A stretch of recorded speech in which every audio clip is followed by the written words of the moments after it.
देखो बच्चों, तो बच्चों दिखने में ये लगता है कि ये वही क्वेश्चन है, उसमें कॉस दिया है, इसमें क्या दिया है, साइन, और कौन ही इक्वल सिद्ध करने, लेकिन नहीं, यहां बी और क्यू हमें ये बात बता रहे हैं कि अलग अलग त्रिभुज हैं, चित्र भी बना के दिया है, तो ये वो सवाल नहीं है। दोनों लोग दोनों सवालों को बहुत मिक्स करते हैं, वो अलग है और ये अलग है, दिखने में एक सा लगता है, आपको लगता है उसमें साइन कॉस बराबर दिए, इसमें साइन, लेकिन ऐसा बिल्कुल यहां पे नहीं है। तो सबसे पहले बच्चों हम जो भी गिवन मैंने सब क्लियर, एकदम कोई दिक्कत नहीं है। हम कैसे कोण बी और कोण क्यू बराबर सिद्ध कर सकते हैं, इस पे फोकस करेंगे। सबसे पहले हम लिखेंगे, दिया है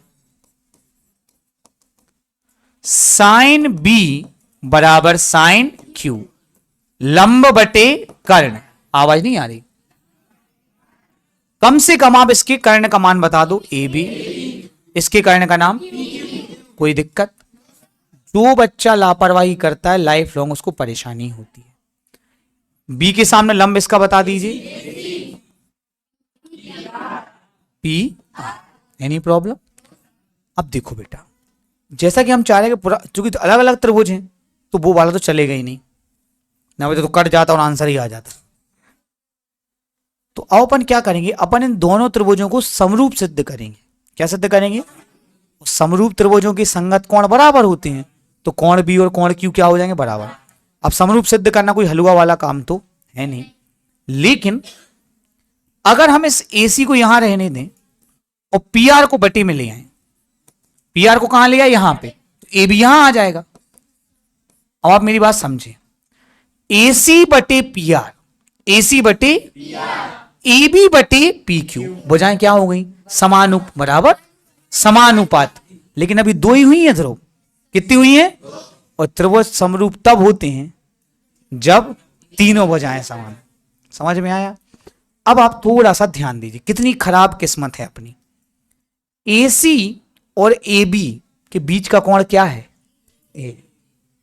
90 होता तो अपन लिख देते भुजा कोण भुजा समरूपता, पर क्या करें, अब किस्मत खराब। तो अब अपने पास एक ही रास्ता होता है कि तीसरी भुजा भी क्या हो जाए, समानुपाती, जब जाके त्रिभुज क्या सिद्ध होंगे, समरूप। आ रही बात समझ में। समरूप सिद्ध करने का तरीका यहां बिल्कुल ही अलग है। सबसे पहले आपको इसको क्या करना है कि बराबर में आपको के मान लेना है। क्या मान लेना है, के। इसको समीकरण 1 भी देना, बाद में काम में आएगा। अब आप इसको मत देखो, आप इसको देखो, ए बी बराबर बटे पी क्यू बराबर क्या है, के। पी क्यू का त्रिकोण हो जाएगा, तो ए बी बराबर क्या आ गया आपका, के इंटू पी क्यू। हाँ या ना बोलना पड़ेगा। इसी प्रकार से आप ए सी बराबर क्या आ जाएगा, के इंटू पी आर। बोलो सबको समझ में आया, नहीं आया। अब हमें तीसरी भुजा का अनुपात निकालना है, तीसरी जो बच गई, एसी हो गई, कौन सी तीसरी, बीसी और क्यू आर। इनका क्या निकालना है, अनुपात। इन दोनों का अनुपात अपन ने क्या माना, के। अगर इसका अनुपात भी क्या आ गया, के, तो तीनों के अनुपात क्या हो जाएंगे, बराबर। पर प्रश्न ये उठता है कि हम बीसी और क्यू आर कैसे निकालेंगे। बहुत सिंपल, पाइथागोरस प्रमेय से। कौन से प्रमेय से, तो बेटा ये स्टेप बच्चों को थोड़ी कठिन लगती है, पर मैं आपको एक एग्जांपल से समझाता हूं। हम सभी को पता है कि लंब का वर्ग धन आधार का वर्ग बराबर, तो आधार का वर्ग बराबर कर्ण का वर्ग माइनस, तो आधार बराबर अंडर रूट, वर्गोत्तर गया तो क्या बन गया, वर्गमूल। आधार बराबर क्या हो गया, अंडर रूट कर्ण का वर्ग माइनस लंब। और जिनको ज्यादा लग रहा नहीं हमें नहीं आ रहा समझ में, तो एक काम करो, पहले ए में लगाओ पाइथागोरस, सुकाय को मान निकालो बीसी को, फिर ए में लगाओ पाइथागोरस, फिर काय को मान निकालो क्यू आर को। भाई की जिंदगी अगर तुम्हें कठिन लग रहा हो, वरना सिंपली जल्दी जल्दी से ये सूत्र लगा दो कि आधार का मान किस सूत्र से निकलता है, अंडर रूट कर्ण का स्क्वायर माइनस लंब। ये चीजें आपकी आसानी के लिए बताई जाती है, लेकिन बच्चों को लगता है जो कहना हो आगे। आप सोचो दो दो बार लगाओगे तो टाइम वेस्ट नहीं होगा। तो सीधा आप याद कर लो कि आधार कैसे निकल जाता है, अंडर रूट कर्ण का वर्ग माइनस लंब का वर्ग। तो बच्चों कर्ण क्या है यहां पे, ए बी, ए बी का वर्ग माइनस ए सी का वर्ग, एनी प्रॉब्लम। पी क्यू का वर्ग माइनस पी आर। ये दो दो अंडर रूट अच्छे नहीं लग रहा, अपन को एक ही लगा ले रहे अगली स्टेप में। अब देखो बड्डे, जो का लिखो पी क्यू का वर्ग, जो का लिखो पी आर का वर्ग। अब बात सुनो हमारी ध्यान से, बच्चों AC का मान है K इंटू पी आर, क्या है? तो ये जो AC है इसकी जगह मैं लिख दूंगा K इंटू पी आर, हाँ या ना बोलना पड़ेगा। और इस पे क्या लगा दूंगा? स्क्वायर, क्योंकि AC पे क्या लगा है? स्क्वायर। बच्चों AB का मान है K इंटू पी क्यू, क्या है? अभी निकाला था, तो वो मैं यहां रख दूंगा K इंटू पी क्यू, और क्या लगा दूंगा? ऊपर से कॉमन क्या आ जाएगा? K square, P Q square minus P R square. बोलो हाँ कि ना। और अपॉन में भी पी क्यू स्क्वायर माइनस, ये क्या हो गए? क्या बचा? केवल K स्क्वायर। वर्ग से वर्गमूल क्या बचा? K।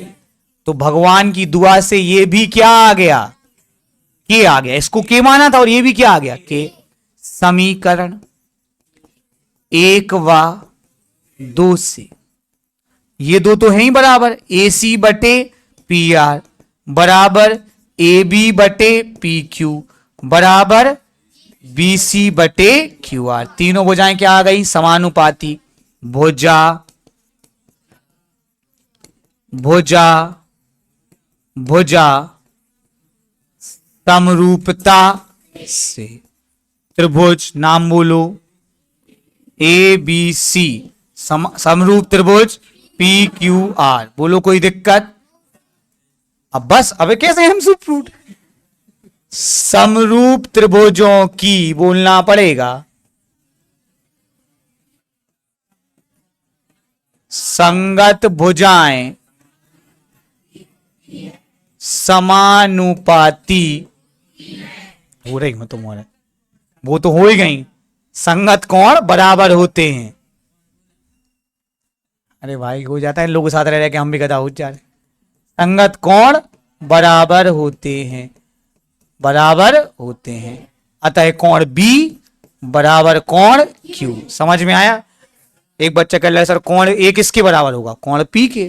कोण C तो कोण 90 अंश है ही, तो वो तो बराबर है। समझ गए सब लोग? तो इस क्वेश्चन का वीडियो बार बार देखो और प्रैक्टिस करो, ठीक है।